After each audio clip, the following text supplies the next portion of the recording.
Kayaknya kalau ngomongin resolusi tahunan udah terlalu basi nggak sih? Mungkin tiap orang punya list yang ingin dicapai, supaya kedepannya punya standarisasi keberhasilan tiap fase kehidupan. Tapi ngomongin itu udah terlalu jauh, jadi mending udah pada denger belum resolusi keamanan cyber buat diri sendiri. Ada beberapa tren keamanan cyber yang perlu ditingkatkan buat kamu aman berselancar di dunia maya. Kamu bisa mulai lindungi keamanan digital banking pada perangkat masing-masing. Lalu aktifkan keamanan ganda pada setiap akun media sosial milik kamu. Hal yang paling terpenting adalah selalu waspada terhadap berita viral di dunia maya. Jangan mudah percaya dan sebaiknya saring sebelum sharing.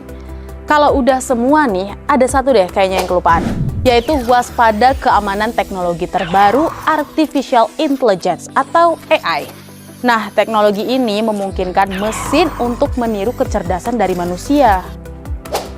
Gimana? Mudah kan resolusi keamanan cyber di dunia maya? Yuk, kita mulai aja dulu. Selalu waspada akan kejahatan di dunia maya agar hindari kita dari bahaya yang mengintai.